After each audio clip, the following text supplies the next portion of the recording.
بسم الله الرحمن الرحيم. نحمده ونستعينه ونستغفره ونعوذ بالله من شرور انفسنا ومن سيئات اعمالنا. من يهده الله فلا مضل له ومن يضلل فلا هادي له. أشهد أن لا إله إلا الله وحده لا شريك له وأشهد أن محمدا عبده ورسوله.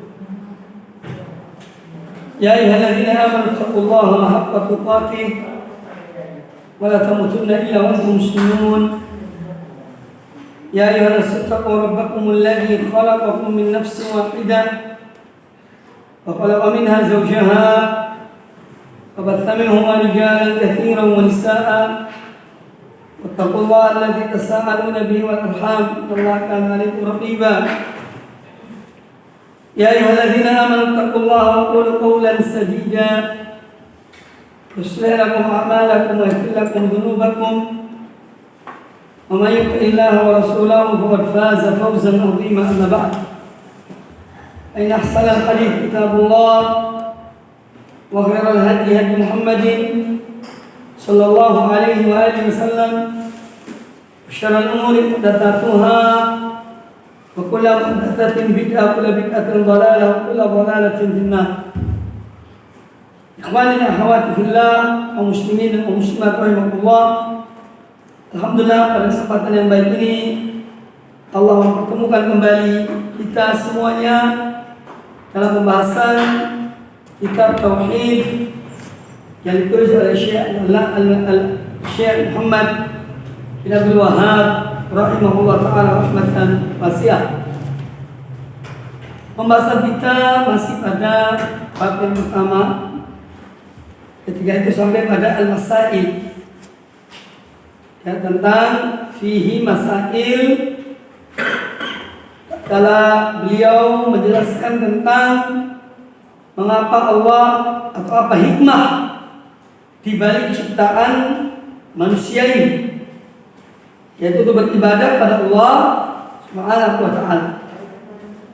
Allah menciptakan hamba-hambanya untuk beribadah pada Allah Subhanahu wa ta'ala.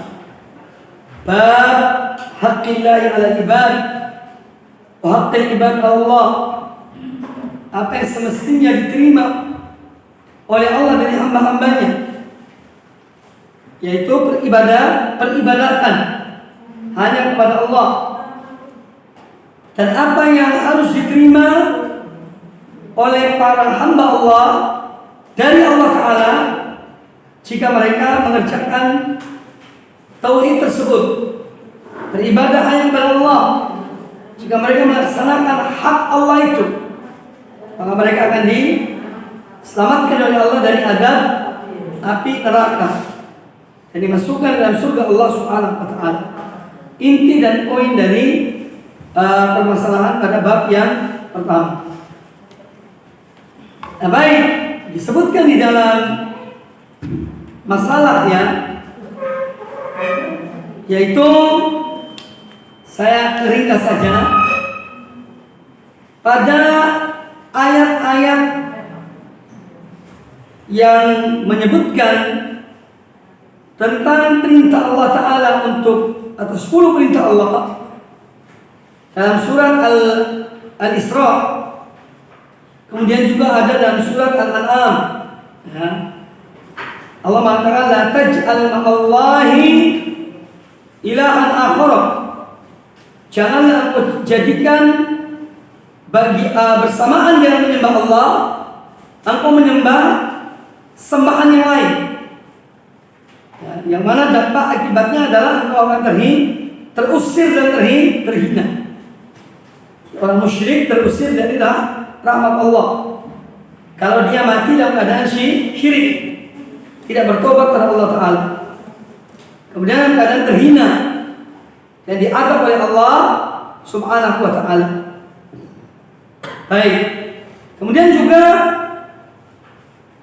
poin penting lainnya, yaitu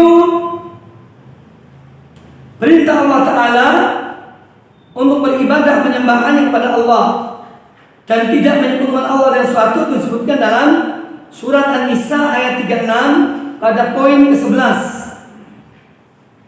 Ya. Kemudian juga poin ke-12 At-Tanbih ala wasiat Rasulullah SAW inda mauti, yaitu kita atau peringatan dan hal yang selalu kita ingat adalah wasiat Nabi SAW sebelum beliau meninggal. Ketika beliau mengatakan kepada Mu'adz bin Jabal tentang hak Allah, kemudian kewajiban untuk mengetahui hak Allah. Setiap hamba wajib mengetahui hak Allah atasnya. Jadi apa kewajiban dia kepada Allah? Kewajiban seorang hamba pada Allah adalah beribadah menyembah Allah Ta'ala. Dan kewajiban dan Allah mewajibkan dirinya bagi orang yang beribadah menyembah Allah, Allah wajibkan dirinya untuk memberikan kepada orang tersebut yaitu hak-haknya, berupa dimasukkan dalam surga dan diselamatkan dari azab api neraka. Itu kewajiban Allah. Allah wajibkan atas dirinya. Sebetulnya Allah tidak memiliki kewajiban apa-apa pada hamba-Nya. Allah Maha Kuasa. Tapi ada hal-hal yang Allah mewajibkan dirinya tanpa diwajibkan oleh siapapun. Baik. Sebagaimana ada hal yang Allah haramkan atas dirinya. Contohnya adalah tentang kezaliman. Ya ibadi, wahai hamba-hambaku, kata Allah Ta'ala, inni haramtu dzulma ala nafsi. Sesungguhnya aku mengharamkan berbuat zalim atas diriku. Yani aku haramkan diriku untuk berbuat zalim kepada hamba-hambaku. Itu Allah mengharamkan diri berbuat zalim. Padahal Allah Maha Kuasa. Allah mau berbuat apa saja, Allah berkuasa. Tetapi ada hal-hal yang Allah wajibkan pada dirinya dan ada hal-hal yang Allah haramkan atas dirinya. Dan ini menunjukkan kekuasaan Allah Subhanahu wa Ta'ala. Kemudian juga pada poin ke-14 kita harus mengetahui ya apa yang harus Allah berikan kepada hamba-hambanya jika mereka melaksanakan hak Allah. Ini kewajiban mereka kepada Allah Ta'ala. Ya, dan masalah ini tidak banyak mengetahuinya. Ya, kebanyakan banyak di antara sahabat yang tidak mengetahuinya. Makanya Mu'adz bin Jabal mengatakan, apa saya beritahukan masalah ini kepada manusia, yakni para sahabat Nabi?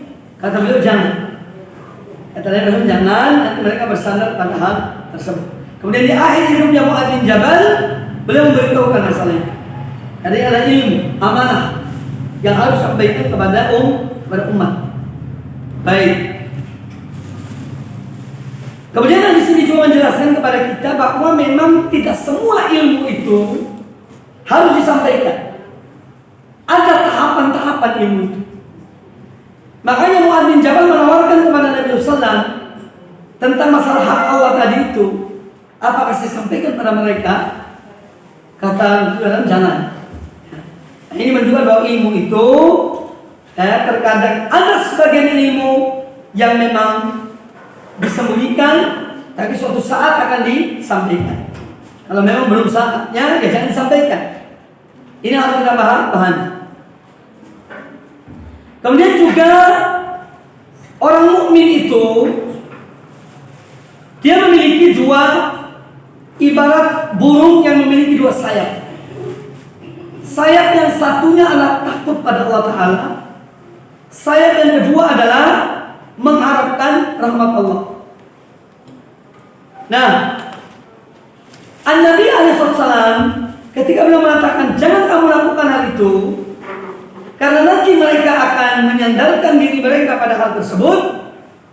Ya, ini Nabi SAW khawatir orang-orang ini kalau diberitahukan, disampaikan masalah ini, nanti mereka hanya akan bersandar kepada keluasan rahmat Allah, lalu mereka meninggalkan beramal. Itu dikhawatirkan oleh Nabi SAW. Makanya beliau mengatakan pada Mu'adz, jangan kamu sampaikan.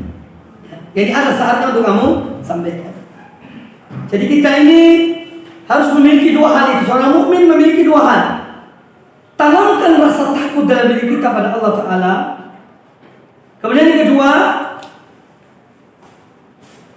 tanamkan dalam diri kita harapan kepada rahmat Allah Ta'ala. Itulah yang seyogyanya dimiliki oleh seorang mukmin. Dia takut pada Allah akan adabnya, tapi dia tidak putus asa dari rahmat Allah Ta'ala. Tetap berharap pada rahmat Allah Subhanahu wa Ta'ala. Kemudian ketika Mu'adz bin Jabal ditanya tentang hak Allah tadi itu, kata Mu'adz bin Jabal, Allah wa Rasuluhu a'lam. Pada poin ke-11, masalah yang ke-11, ke berapa? Yang ke-18, 19. Ketika ditanya, Mu'adz mengatakan Allah wa Rasuluhu a'lam. Allah dan Rasulnya lebih mengetahui. Nah, ini ketika Rasulullah masih hidup. Tapi setelah wafatnya Rasulullah, kalau seorang ditanya, dia tidak tahu, cukup hanya mengatakan Allahu a'lam. Jangan lagi mengatakan Allah dan Rasulnya a'lam, karena Rasulullah sudah meninggal. Ini ketika beliau masih hidup. Ya, sahabat ditanya, mereka menjawab Allah wa Rasuluhu a'lam. Allah dan Rasulnya lebih mengetahui. Tapi setelah wafatnya Nabi alaihissalam, para ulama-ulama yang datang sudah itu, demikian juga para sahabat, ya kalau ditanya setelah wafatnya Nabi SAW dan masalah itu mereka tidak tahu, maka mereka menjawab Allahu a'lam. Ya, Allahu a'lam. Ketika beliau masih hidup disebut Allah wa Rasuluhu a'lam. Allah dan Rasulnya lebih mengetahui. Mengapa disebut Rasul di situ? Karena masih mungkin Allah memberitahukan langsung kepada Rasulullah SAW. Karena beliau masih hidup. Ya, bisa saja beliau dapat wahyu, ya, dari Allah Ta'ala. Dan itu banyak kejadian. Adapun setelah beliau wafat, ya sudah berhenti wahyu itu. Makanya dicukupkan hanya Allahu a'lam. Kemudian di sini juga menjelaskan, bab ini juga menjelaskan kepada kita kisah dalam Mu'adz bin Jabal dengan Nabi SAW dalam pertanyaan beliau. Ini menunjukkan bahwa memang ada sebagian ilmu itu yang dibolehkan kita memberitahukan hanya kepada orang-orang tertentu. Ya, disebutkan dalam poin ke-20.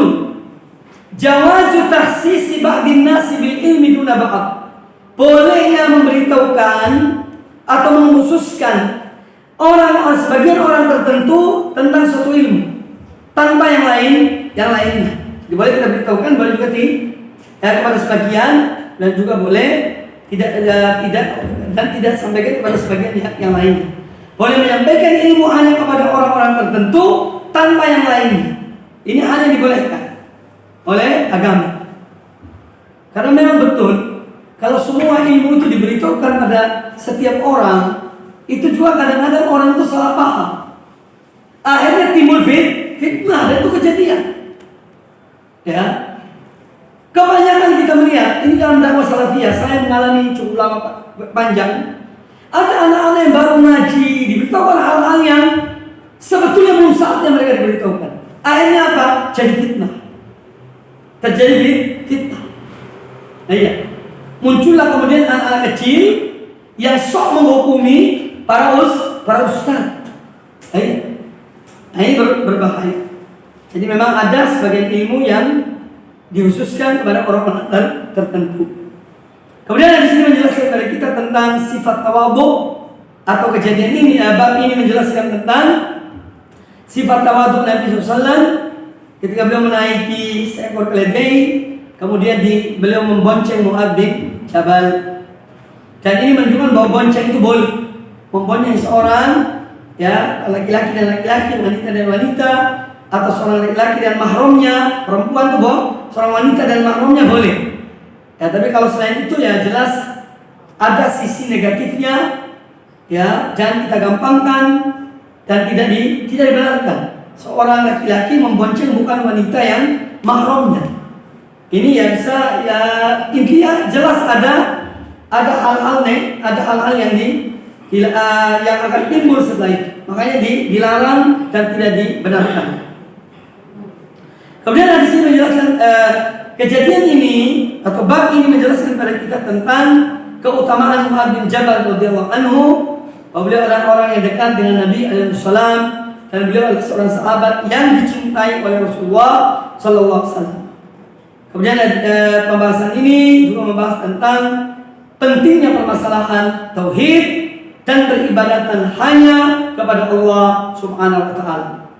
Baik, kita lanjutkan pada bab yang berikutnya. Bab kedua, babu fadli tauhid wa ma yukaffiru minadz-dzunub. Bab tentang keutamaan. Fadl itu artinya keutamaan. Diterjemahkan di situ keistimewaan. Tidak ada masalah, boleh-boleh saja.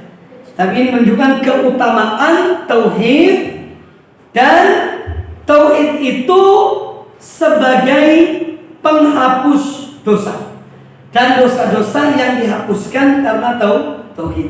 Jadi intinya bahwa di antara keutamaan tauhid adalah orang yang bertauhid itu akan diampuni dosa-dosanya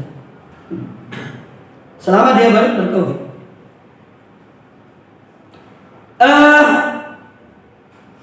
Ayat yang dibawakan oleh Syekh rahimahullah taala yaitu dari surat Al-An'am ayat 82. Alladzina amanu wa lam yalbisu imanahum bidzulmin. Orang-orang yang beriman dan mereka tidak mencampurkan tauhid mereka itu, iman mereka itu dengan kezaliman. Kezaliman di sini dimaksud kesyirikan. Jadi iman yang tidak dicampuri oleh syirik. Ulaika lahumul amnu wa hum muhtadun. Mereka itulah orang-orang yang akan mendapatkan keamanan, dan mereka itulah orang-orang yang akan mendapat petunjuk. Keamanan di dunia, keamanan di kuburan, keamanan di hari kiamat. Itu di antara keutamaan tauhid. Dia mendapatkan keamanan di dunia ini, makanya kita melihat ahli tauhid itu selalu tenang ketika menghadapi apapun yang mereka hadapi di dunia ini. Ya, jiwa mereka tenang, tentram karena mereka beriman pada Allah, yakin pada Allah, bergantung hanya pada Allah, memohon hanya pada Allah. Makanya hadapi apapun di dunia ini tetap tenang. Itu salah satu keutamaan orang bertauhid. Lahumul amnu, bagi mereka rasa aman. Aman di mana? Di dunia. Aman di dalam kuburan, dan aman ketika di hari kiamat dibangkitkan oleh Allah Ta'ala di hari kiamat kelak. Mereka pun ahli tauhid tetap akan merasa aman dan diberi keamanan oleh Allah Subhanahu wa Ta'ala. Kemudian hadis yang dibawakan oleh Asy-Syaikh rahimahullah taala adalah hadis Ubadah bin Samit radhiyallahu anhu. Ubadah bin Samit termasuk kaum Ansar yang pertama-tama beriman pada Nabi sallallahu alaihi wasallam. Antara orang-orang yang permulaan beriman pada Nabi alaihi wasallam adalah sahabat Ubadah bin Samit. Beliau menyaksikan perjanjian kaum Ansar dengan Nabi sallallahu alaihi wasallam di Bai'atul Aqabah. Bai'atul Aqabah pertama, Bai'atul Aqabah kedua, ya, yang mana kaum Ansar berjanji kepada Nabi sallallahu alaihi wasallam bahwa mereka akan menolong beliau dalam menyebarkan agama Allah. Nah, salah satu yang ikut dalam perjanjian ini, dalam baiat tersebut adalah Ubadah bin Samit radhiyallahu anhu. Kata beliau, qala Rasulullah sallallahu alaihi wasallam, Rasulullah sallallahu alaihi wasallam bersabda, "Man syahida an la ilaha illallah wahdahu la syarikalah." Barang siapa yang memberikan persaksian, barang siapa yang bersaksi bahwasanya tiada sembahan yang hak kecuali Allah semata, tiada sekutu baginya, wa anna Muhammadan abduhu wa rasuluhu, dan bahwasanya Muhammad adalah hamba Allah dan Rasulnya, wa anna Isa abdullahi wa rasuluhu, dan bahwasanya Nabi Isa alaihissalam adalah hamba Allah dan Rasulnya. Wa kalimatuhu alqaha ila Maryam wa ruhun minhu. Dan bahwasanya Isa bin Maryam adalah kalimat Allah yang ditiupkan atau yang dilemparkan kepada Maryam, yang diperintahkan kepada Maryam. Kalimat alqaha ila Maryam. Kalimat Allah di sini apa artinya? Kata kun. Kun fa yakun. Jadilah Isa, maka jadilah Isa. Jadi benihnya Isa. Tanpa pernikahan dengan seorang laki-laki. Ini yang maksud dengan wa kalimatuhu alqaha ila Maryam. Dan kalimat Allah yang disampaikan kepada Maryam. Ya. Artinya kalimat kun. Jadilah, maka jadilah Isa bin Maryam. Wa ruhun minhu. Dan Isa bin Maryam adalah ruh ciptaan Allah yang dimasukkan dalam rahim dari Maryam. Maka terciptalah Isa bin Maryam dengan perintah Allah dan ruh ciptaan Allah tanpa melalui pernikahan. Wa ruhun minhu. Jadi ruhun minhu, ruh dari Allah, artinya ruh ciptaan Allah yang ditiupkan dalam rahim Maryam. Itu maksudnya. Allah perintahkan untuk jadilah benihnya Isa, kemudian ditiupkan ruh pada janin tersebut dan menjadi Isa bin Maryam. Wal jannatu haqqun. Dan barang siapa yang memberikan persaksian bahwasanya surga itu hak. Wan naru haqqun. Dan neraka itu juga hak. Adkhalahu Allahul jannata. Niscaya Allah akan masukkan dia ke dalam surga ala makana minal amal, sesuai dengan amal perbuatan. Jadi amal ini akan membedakan tingkatan seorang hamba dan hamba yang lain. Jadi orang mukmin yang masuk surga itu bertingkat-tingkat sesuai dengan amalnya. Ada orang mungkin yang hanya melaksanakan yang wajib saja. Sholat 5 waktu, puasa di bulan Ramadan, dia mengeluarkan zakat, dia menaikkan ibadah haji, ya, nggak wajib dikerjakan secara sempurna. Tapi sunnah-sunnah mungkin ditinggalkan. Ini kira-kira dijamin surga pada? Dijamin. Tapi ada di antara hamba Allah, dia sholat wajib, juga sholat sunnah. Kadang sholat tahajud, sholat duha, sholat sudarawati. Dia puasa wajib, Ramadan, juga puasa sunnah, dan yang lainnya, dari amal-amal yang lain. Maka tentu berbeda antara yang hanya melaksanakan yang wajib dan yang melaksanakan yang wajib dan sunnah. Ya jelas berbeda. Jadi amalan sebutkan di sini, adkhalahul jannata, Allah akan masukkan dia dalam surga. Ala makana minal amal, sesuai dengan amal. Tingkatan surga itu sesuai dengan amal manusia masing-masing. Tetapi kadang-kadang ada orang mendapat syafaat. Orang tua mendapat derajatnya rendah di surga. Anaknya dari hasil didikan orang tua ini mendapat derajat lebih tinggi dari anaknya. Dari orang tuanya. Nah, ini Allah bisa memberi syafaat pada orang tuanya untuk naik ke tingkat yang lebih. Ya, itu bisa. Dan syafaat dari sang anak tadi yang mendapat kedudukan tinggi. Ya, dia mengangkat derajat orang tuanya. Itu bisa saja. Atau dengan doa anaknya, orang tua mendapat derajat yang tinggi juga bisa. Anaknya selalu mendoakan orang tuanya, ya, maka Allah mengangkat derajat orang tuanya. Ini dalil yang kedua. Kemudian disebutkan di sini, walahuma fi hadits Ibban, juga diriwayatkan oleh Imam Bukhari dan Imam Muslim. Lahuma itu Imam Bukhari Muslim. Dari hadis Ibban, fa inna Allah harrama 'alan nari man qala la ilaha illallah yabtaghi bidzalika wajha Allah. Sesungguhnya Allah mengharamkan api neraka bagi orang yang mengucapkan la ilaha illallah, yabtaghi bidzalika wajha Allah, yang betul-betul mukhlis mengharapkan wajah Allah.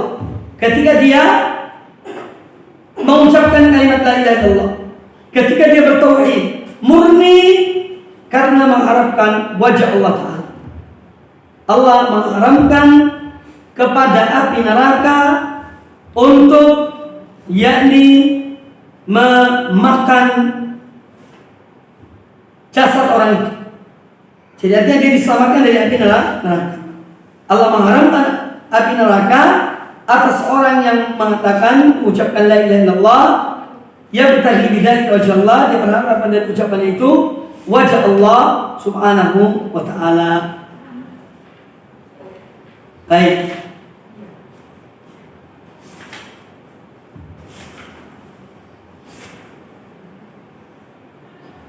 Kemudian disebutkan pada yang berikutnya, nanti baru saya jelaskan. Walid Tirmidzi wa hassanahu, dan hadis riwayat Imam Tirmidzi dan dihasankan sanadnya, dinyatakan baik sanadnya oleh Imam Tirmidzi. An Anasin, dari Anas bin Malik radhiyallahu an, kata Anas, sami'tu Rasulullah sallallahu alaihi wasallam yaqul, aku mendengar Rasulullah sallallahu alaihi wasallam bersabda, yaqulu ta'ala, Allah Ta'ala berfirman, ya, qala Allah Ta'ala, ya ibna Adam, wahai anak Adam, lau ataitani biqurabil ardi khataya, seandainya engkau datang kepada aku dengan membawa sepenuh bumi ini dosa, ya, thumma laqitani, kemudian engkau bertemu dengan aku, yakni dengan Allah Ta'ala, la tusyrik bi syai'an, engkau tidak menyekutukan aku dengan sesuatu, la ataituka bi qurabiha maghfiratan, niscaya aku akan datang kepadamu dengan membawa sepenuh bumi ampunan. Jadi ini di antara dalil yang dibawakan oleh Imam Syekh Muhammad bin Abdul Wahhab rahimahullah ta'ala, bahwa orang yang bertemu dengan Allah, yang dia meninggal dalam keadaan bertauhid, meskipun dia membawa dosa, ya, maka Allah akan mengampuni dosa. Namun yang patut kita pahami di sini, dosa yang dimaksud itu adalah dosa pribadi seorang dengan Allah Ta'ala. Kalau hak-hak antar manusia itu ya tetap ada tagihannya, ya, karena kezaliman itu ada 3 macam. Al-zulmu salasatun, perbuatan kezaliman itu ada 3 macam. Yang pertama, zulmun la yughfar, kezaliman yang tidak akan diampuni oleh Allah. Kezaliman yang tidak akan diampuni oleh Allah Ta'ala, artinya kalau seorang itu meninggal dalam keadaan belum bertobat dari kezaliman ini. Apakah itu? Syirik billah, kezaliman yang tidak akan diampuni oleh Allah Ta'ala, zulmun la yughfar, yaitu asyirku billah, yaitu syirik pada Allah Ta'ala. Artinya kalau orang itu belum bertobat, tapi kalau seorang yang musyrik, dia bertobat, diampuni lagi tidak? Ini diampuni. Ini artinya kezaliman yang seorang melakukannya dan dia belum bertobat, maka dia tidak diampuni oleh Allah Ta'ala. Kezaliman apakah itu? Itu kezaliman yang terbesar, syirik billah, syirik pada Allah. Ya bunayya la tusyrik billah, inna syirka la zulmun azim. Kata Luqman pada anaknya, Luqmanul Hakim, wahai anakku, jangan kamu menyebutkan Allah dengan sesuatu, karena sungguhnya kesyirikan itu adalah kezaliman yang amat besar. Ini namanya zulmun la yughfar, kezaliman yang tidak akan diampuni oleh Allah Ta'ala. Yang kedua, zulmun la yutraku, kezaliman yang tidak akan dibiarkan. Yang kedua, zulmun la yutraku, kezaliman yang tidak akan dibiarkan, yaitu zulmun nasi ba'dihim ba'dha, kezaliman antar manusia dalam hal berkaitan dengan darah, harta, dan kehormatan. Ini kezaliman yang tidak akan dibiarkan oleh Allah Ta'ala antara sama hamba. Kalau mereka berbuat zalim dalam hal berkaitan dengan darah, ya, berkaitan dengan harta, berkaitan dengan kehormatan. Makanya hati-hati. Kadang-kadang ada sebagian orang menggampangkan masalah membunuh. Salah sedikit, tersinggung sedikit, ditikam, bunuh. Itu dituntut di akhirat dan tidak dibiarkan. Tidak akan dibiarkan. Darah. Yang kedua, masalah kaitan dengan harta. Mengambil hak orang lain, hutang piutang yang tidak dibayar. Itu kalau tidak, orang yang tidak ridho, ya nanti dituntut di akhirat. Tuntutannya bukan lagi utang 1 juta, bayar 1 juta di akhirat. Enggak. Tak ada rupiah di akhirat. Tak ada dolar di akhirat. Tak ada emas perak di akhirat. Dan nanti untuk bayar hutang. Yang ada amal soleh, itu bayarannya. Ya. Jadi orang yang berbuat kezaliman, yang menggolimi saudaranya dan tidak diselesaikan di dunia, tidak dimaafkan, maka orang berbuat zalim itu, ya, akan memberikan amal solehnya kepada orang yang dizalimi. Bayarannya amal soleh.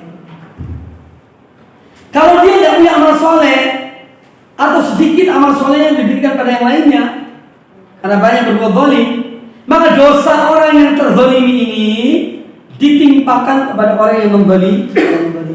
Ini namanya zulmun la yutraku, kezaliman yang tidak akan dibiarkan. Makanya selesaikanlah di dunia ini sebelum di akhirat. Ya. Kaitannya tiga, ya, darah, harta, kehormatan. Makanya kita dilarang riba, ngerasain orang, fitnah, ya. Karena apa? Itu merusak kehormatan orang muslim. Tidak boleh menuduh seorang yang lainnya berzina tanpa bukti, tanpa saksi. Karena ini merusak kehormatannya. Ya. Maka dilarang memfitnah, ya, ngomongin orang, menjelek-jelekan orang lain. Ini akan menjadi tanggung jawab. Kalau tidak diselesaikan di dunia, maka akan bayarannya di akhirat berupa amal soleh. Kemudian yang ketiga, kezaliman yang ketiga, zulmun yughfar, kezaliman yang akan diampuni oleh Allah Ta'ala. Zulmun yughfaru, kezaliman yang diampuni oleh Allah Ta'ala, yaitu dosa seorang hamba kepada Allah tidak ada hubungan dengan manusia. Ya, perbuatan kezaliman seorang hamba, ya, hubungannya antara dia dengan Allah, tidak ada hubungan dengan manusia. Selain dosa syirik jelas tidak bisa diampuni. Seorang misalnya minum khamar, minum keras, nah dia cukup dan bertobat pada Allah Ta'ala, karena ini tidak ada hubungan dengan yang lainnya. Seorang meninggalkan sholat, kemudian dia bertobat, dia mengerjakan sholat, maka diampuni dosanya. Hanya dosa antara dia dengan Allah, tidak ada hubungan dengan manusia. Nah, ini perlu dipahami tentang 3 macam kezaliman. Nah, jadi hadis yang kita dengar ini pun yang harus dipahami, ini dosa antara manusia dan Allah Subhanahu wa Ta'ala. Ya. Baik, kita kembali kepada permulaan dari dari bab ini. Bab tentang keutamaan tauhid, dan tauhid itu dengan sebabnya mengampuni dosa-dosa seorang hamba. Dalil yang dibawakan adalah firman Allah Ta'ala, alladzina amanu, orang-orang yang beriman, walam yalbisu imanahum bidzulmi, dan mereka tidak mencampuri atau tidak menodai atau tidak mencemari ya iman mereka itu dengan kezaliman. Ulaika lahumul amnu, maka bagi mereka keamanan dan mereka akan mendapatkan petunjuk. Nah, para sahabat ketika mendengar ayat ini keberatan mereka. Siapa di antara kami yang tidak berbuat kezaliman? Mereka bertanya pada Rasulullah, "Waduh, berat ini. Siapa di antara kami yang tidak berbuat kezaliman?" Ya. Sehingga Nabi SAW kemudian memberitahukan kepada mereka bahwa yang dimaksud dengan kezaliman di sini adalah kesyirikan. Ya. Yang dimaksud dengan kezaliman di sini, mereka tidak mencampuri, tidak mengotori, tidak menodai kezaliman mereka itu dengan keimanan mereka dan kezaliman. Kezaliman di sini yang dimaksud adalah syirik.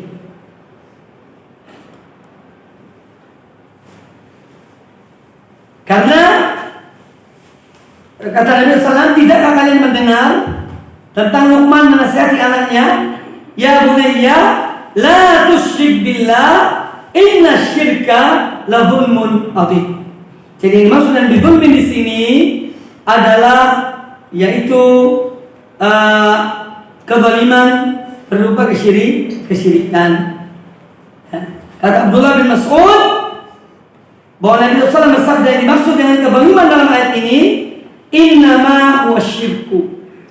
Yang dimaksud dengan kezaliman itu adalah kesyirikan. Alam tasma'u ila qaulil abdi sholih, tidakkah kalian mendengar perkataan seorang hamba yang soleh, yaitu Luqmanul Hakim kepada anaknya, inna syirka la dzulmun adzim, sesungguhnya kesyirikan itu adalah kezaliman yang amat besar. Hadis sahih riwayat Imam Al-Bukhari. Nah, jadi ini yang dimaksud dengan kezaliman sini adalah kezaliman berupa kesyirikan. Jadi tauhid itu akan bermanfaat bagi seorang kalau dia tidak mencampuri tauhidnya dengan kesyirikan. Hati-hati. Ya, syirik ini halus dalam umat ini. Ya. Sebagaimana disabdakan oleh Nabi SAW, asyirku fi hadhihi ummah kadabibi namlati fi kadabibi namlati, sebagaimana langkahnya seekor semut ya fi lailatil dhulma, di malam yang gelap, di atas batu yang hitam. Halus. Kadang-kadang seorang berbuat syirik, dia tidak merasa syirik. Jadi intinya bahwa seorang mukminah tidak boleh mengotori imannya dengan kesyirikan.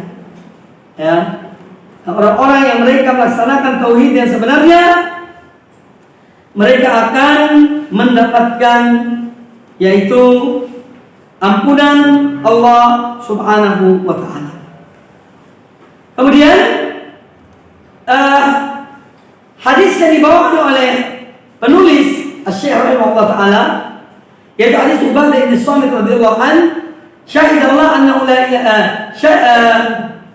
man syahida an la ilaha illallah, barang siapa yang dia bersaksi bahwasanya tiada sembahan yang hak kecuali Allah, wahdahu la syarikalah, dia semata, tidak ada sekutu baginya, wa anna Muhammadan abduhu wa rasuluh, dan bahwasanya Muhammad adalah hamba Allah dan rasul Allah, rasul utusannya, ya, wa anna Isa Abdullah wa rasuluh, dan dia meyakini bahwasanya Isa bin Maryam adalah hamba Allah dan Rasul Allah. Ya, karena orang-orang Nasrani mengatakan Isa itu anak Allah. Maha suci Allah dari mempunyai anak. Kata orang-orang Nasrani, Isa adalah ibnullah, kata mereka. Allah membantah mereka. Makanya di dalam Al-Quranul Karim, kalau antum semua lihat, membaca dari dalam Quran itu, setiap kali menyebut Isa selalu dikaitkan dengan digandeng dengan Ibnu Maryam. Banyak di Al-Quran. Kalau menyebut Isa selalu ditambah dengan Ibnu Maryam. Apa hikmah di balik itu? Ini untuk membantah orang-orang Nasrani yang mengatakan Isa itu putra Allah. Makanya nama Isa bin Maryam. Isa bukan anak Allah. Isa itu anaknya Maryam. Jadi itu dibantah oleh Al-Quranul Karim. Setiap kali menyebut Nabi Isa selalu disebut Ibnu Maryam. Lain dari mereka orang Kristen kalau ngomong Nabi Isa anak Tuhan, anak Bapa yang di atas. Ya. Yang di atas Bapa, Isa anaknya. Ta'ala Allah ma yaquluna 'uluwan kabira. Maha suci Allah dari apa yang mereka katakan. Jadi barang siapa yang meyakini, dia memberikan persaksian bahwasanya Isa bin Maryam adalah hamba Allah dan Rasul utusan Allah. Tidak hanya itu, dia meyakini bahwa Isa bin Maryam adalah kalimat Allah, perintah Allah, kun fayakun. Jadilah Isa, maka jadilah Isa. Ya. Dan Isa bin Maryam adalah ruh yang Allah ciptakan, kemudian dimasukkan dalam rahim Maryam. Ya. Jadi di sini ada 4 poin tentang Nabi Isa yang harus kita memberikan persaksian. Isa bin Maryam sebagai hamba Allah, Isa bin Maryam sebagai Rasul utusan Allah, Isa bin Maryam adalah kalimat Allah, yaitu kun fayakun, jadi maka jadilah. Dan yang keempat, Isa bin Maryam adalah ruh ciptaan Allah yang ditiupkan dalam rahim Maryam. Ini 4 poin tentang Nabi Isa. Kalau seorang memberikan persaksian, bersaksi terhadap hal ini dalam hal berkaitan dengan Isa bin Maryam, kemudian dia memberikan persaksian bahwasanya surga itu adalah hak, neraka itu hak, dan dua-duanya sudah diciptakan oleh Allah. Surga sudah diciptakan, neraka pun sudah diciptakan oleh Allah Ta'ala. Karena ada sebagian kelompok mengatakan surga neraka belum diciptakan. Di antara yang mengatakan demikian siapa? Mu'tazilah. Mereka mengatakan begitu. Surga neraka belum diciptakan.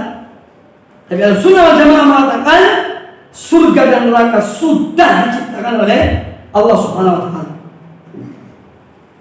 Dia bersaksi bahwasanya surga itu benar, neraka itu benar adanya, maka balasannya adalah surga. Adkhalahul jannata, Allah akan masukkan dia ke dalam surga, ala makanan dan amal, sesuai dengan amal perbuatannya. Ini menunjukkan pentingnya amal. Makanya dalam Islam itu iman dan amal soleh selalu dikaitkan. Wal asri innal insana lafi khusri illa alladziina amanu wa amilus shalihat. Kecuali orang beriman dan beramal saleh. Wa tawassaw bil haqqi wa tawassaw bis sabr. Jadi iman dan amal saleh tidak bisa dipisahkan. Ya. Makanya disebut ala makana minal amal. Maka kita jangan remehkan masalah amal. Ya, apa yang Allah wajibkan kepada kita, kerjakan yang sebaik-baiknya. Setelah kita mengerjakan yang wajib, kemudian kita mengerjakan yang sunnah. Karena sunnah itu juga akan menyempurnakan yang wajib. Jika ada amalan yang wajib, sholat misalnya, sholat yang wajib ada kurangnya, ada bolong-bolongnya, maka nanti para malaikat bertanya, ya, Atau Allah menyuruh para malaikat, coba lihat sholat-sholat sunnahnya ada benar. Kalau ada, disempurnakan. Itu pentingnya amal-amal sunnah. Ya. Jadi jangan remehkan masalah amal. Derajat tinggi rendahnya seorang hamba itu juga dari amal. Walikullin darajatun mimma amilu. Ya, itu disebutkan dalam Al-Qur'anul Karim. Nah, saya lihat suratnya. Walikullin darajat mimma amilu. Dan surat Al-An'am ya, kulli. Nah, sebutkan dalam surat Al-An'am ayat yang ke-132 yang menunjukkan derajat tinggi rendahnya derajat seorang mukmin itu dilihat amalnya. Ya, walikullin darajatun mimma amilu. Setiap orang itu derajatnya sesuai dengan apa yang diamalkan. Ya, makanya kita perbanyak amal soleh itu, perbanyak. Pintu-pintu kebaikan sedapat mungkin semua kita masuki. Karena pintu kebaikan itu banyak. Dari sholat, dari zakat, atau sedekah, puasa. Setiap ada pintu kebaikan kita masuki. Silaturahmi, berzikir pada Allah, beristighfar. Banyak pintu-pintu kebaikan itu masuki. Termasuk thalabul ilmi, nuntut ilmu, menghadiri majelis ilmu, dan ikhlas. Dan ini semua adalah pintu-pintu kebaikan. Kita berupaya setiap pintu-pintu kebaikan itu kita masuk. Semangat kita. Karena kita tidak mengetahui dari amal-amal kita di mana yang diterima oleh Allah Subhanahu wa taala. Tidak ada yang tahu. Bukankah seorang wanita yang pernah berbuat dosa besar, dia berzina, kemudian dia melihat seekor anjing dalam keadaan haus, ya, lalu dia mengambil dengan sepatunya air dari sumur dan dia beri minum pada anjing itu. Allah mengampuni dosanya. Padahal apa sih artinya? Kalau mau digambarkan apa sih artinya memberi minum seorang anjing? Bahwa anjing binatang yang haram juga dan dimakan. Tapi ketika dia punya kasih sayang, dia merahmati ciptaan Allah ini dalam keadaan haus, ya, dan ikhlas dia berikan, maka Allah mengampuni dosanya. Jadi seorang hamba itu jangan meremehkan masalah amal-amal soleh, walaupun amal itu kecil. Jangan remehkan. Ada kesempatan, ada peluang kita beramal, lakukanlah. Karena kita tidak mengetahui dari amal-amal kita itu mana yang bermanfaat, yang diterima oleh Allah Subhanahu wa taala. Ini penting untuk kita paham. Jadi seorang yang sudah menjelaskan masalah-masalah pokok, ini masalah pokok tauhid, ya. Kemudian pengakuan akan kenabian Nabi kita Muhammad SAW, kenabian Nabi Isa alaihissalam, kemudian mengakui bahwa ada surga, ada neraka. Ini masalah-masalah iman semuanya. Ya. Kemudian dari masalah-masalah pokok ini tadi, Allah masukkan surga seorang.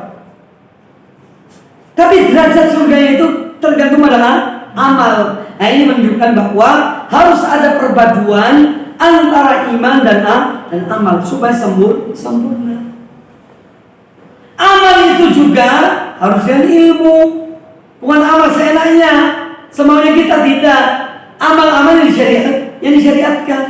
Karena amalan-amalan bid'ah itu tidak diterima oleh Allah Ta'ala.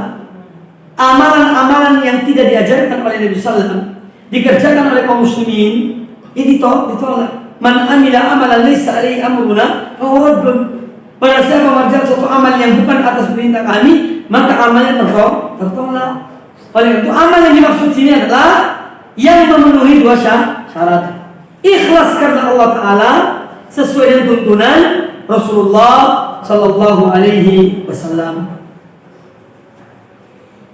Iman dan amal. Maka berarti kita ada 4 hal yang harus kita pahami. Iman, ilmu, amal, istiqomah. Kalau seorang berpegang pada ini dalam hidupnya, insya Allah selamat. Imannya dijaga, ditingkatkan. Iman tadi itu untuk dia meningkatkan amal harus dan terus belajar ilmu. Jadi iman, ilmu, kemudian amalkan ilmunya. Kemudian istiqomah dalam hidup ini, ya. Kemudian istiqomah. Insya Allah seorang akan selamat. Kemudian juga tentang keutamaan tauhid. Fa inna Allah harrama 'alan nari man qala la ilaha illallah yabtaghi bidzalika wajha Allah. Sesungguhnya Allah mengharamkan api neraka bagi orang yang mengucapkan la ilaha illallah, tiada sembahan yang hak kecuali Allah, yabtaghi bidzalika wajha Allah, ketika dia menyatakan tauhidnya itu betul-betul hanya mengharapkan wajah Allah. Ikhlas karena Allah Ta'ala, tidak karena yang selainnya. Nah, di sini pentingnya keikhlasan di dalam tauhid. Keikhlasan dalam beribadah.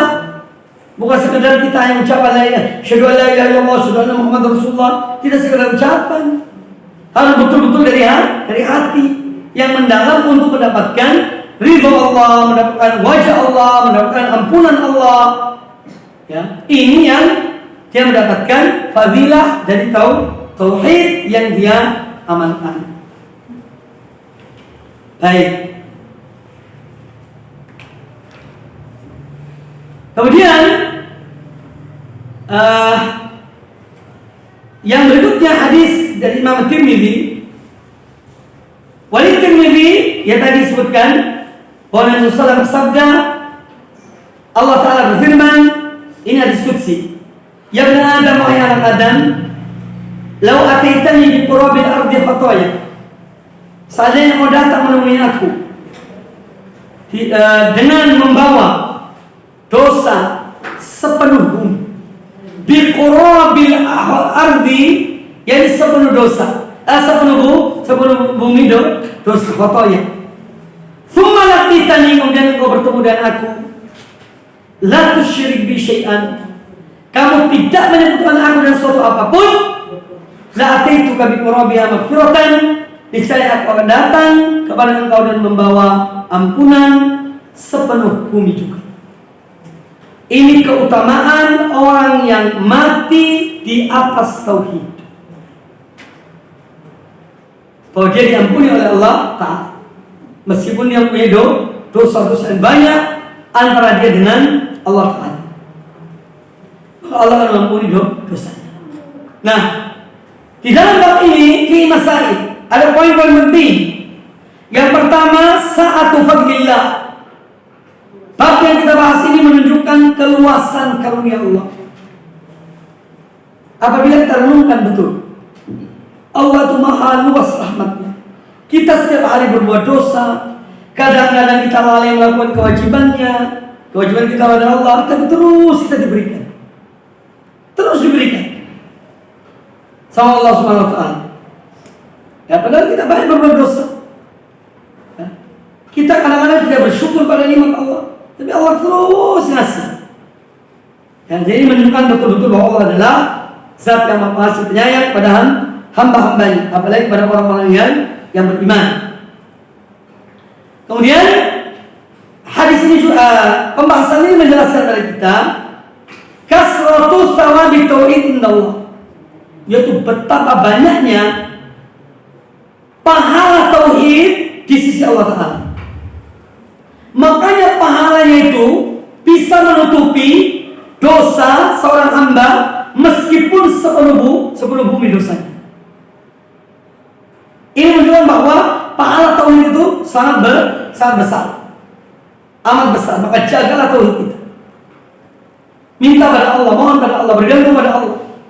Jangan mengeluh pada manusia.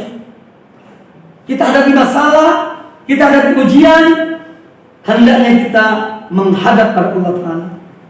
Jangan mengeluh pada manusia. Siapa manusia?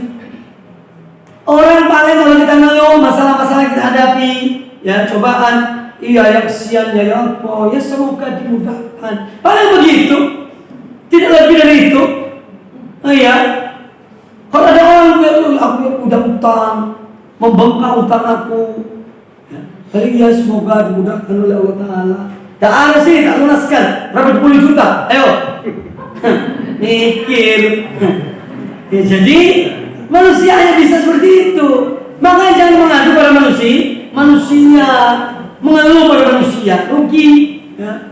Mengadulah pada Allah Ta'ala, mohonlah pada Allah Ta'ala. Bangun di malam hari, sholat tahajud, sujud, nangis, minta kepada Allah Ta'ala. Jangan kepada selain Allah. Allah Maha Luas karunia.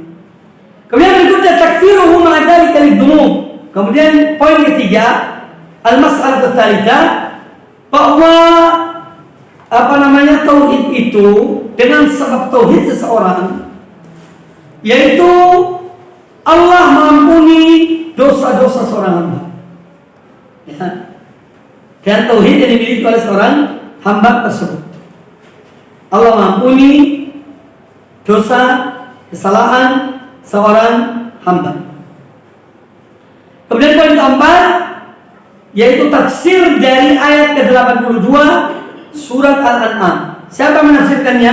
Rasulullah SAW. Jadi kata zulmun di situ, alladzina amanu wa lam yalbisu imanahum bidzulmin, orang-orang beriman dan mereka tidak ngotori, ya, tidak menodai, tidak mencemari imannya dengan kezaliman. Nah, kezaliman dimaksud sini adalah syirik. Siapa menafsirkannya? Rasulullah SAW. Beliau menafsirkannya. Dan sebaik-baik tafsir Al-Quran adalah tafsirnya Rasulullah SAW. Karena beliau yang paling tahu tentang Al-Quran. Ya. Tidak ada yang lebih mengetahui tentang Al-Quran melebihi Rasulullah SAW. Oleh karena itu, tafsir beliau itulah yang terbaik. Kemudian juga hadis poin yang berikutnya, kita dianjurkan untuk betul-betul mencermati dan menanamkan dalam diri kita 5 poin dalam hadis Ubadah bin Samit. Ya. Itu ada bersaksi bahwasanya tiada sembahan yang harus oleh Allah, Nabi Muhammad Rasulullah Allah, Isa bin Maryam hamba Allah, Rasulnya, kemudian kalimatnya dan ruhnya, ruh ciptaannya. Kemudian yang keempat, beriman akan adanya surga, dan kelima, beriman adanya neraka. Ini 5 poin yang dimaksud. Ya. Jadi Nabi Isa satu poin itu. Ada 4 hal, tapi jadi satu poin. Makanya disebutkan di sini, ta'ammal al-khams al-lawati fi hadis Ubadah. Kita dianjurkan mencermati 5 poin penting dalam hadis Ubadah. Kemudian yang keenam, annaka idza jama'ta baina wa baina hadis Ibban wa ma ba'dahu, tabayyana laka ma'na qul la ilaha illallah wa tabayyana laka khata' al-maghrurin. Jadi kalau kita cermati tentang hadis Ubadah dan hadis Utban, ya, ini kita akan ini akan memahami tentang hakikat la ilaha illallah. Dia tidak hanya ucapan. La ilaha illallah tidak hanya ucapan. Katakan disebutkan dalam hadis ini, ya, dalam hadis Ubadah bin Samit itu, dia masuk surga ala maka min amal, sesuai dengan amal. Maka kita tidak sekedar ucap asyhadu an la ilaha illallah wa anna muhammadar rasulullah, tidak, tapi diwujudkan dengan amal perbuatan. Kemudian ucapan la ilaha illallah itu tidak hanya sekedar ucapan, tapi harus betul-betul ikhlas karena Allah Ta'ala mengharapkan wajah Allah. Bukan hanya sekedar ucapan la ilaha illallah tapi minta di kuburan, ya. Iya, ya, ini berarti ya dia tidak memahami makna la ilaha illallah itu. Iya. Jangan tertipu karena banyak orang mengucapkan la ilaha illallah itu juga minta-minta di kuburan. Banyak, tidak sedikit. Nah, ini poin-poin penting, dan insyaallah untuk yang akan datang kita memasuki bab yang berikutnya. Ya, kita insyaallah satu pertemuan kalau bisa kita upayakan satu bab. Satu pertemuan satu bab, insyaallah. Baik, sekarang waktu 15 menit insyaallah untuk pertanyaan. Monggo, saya mau bertanya, silakan.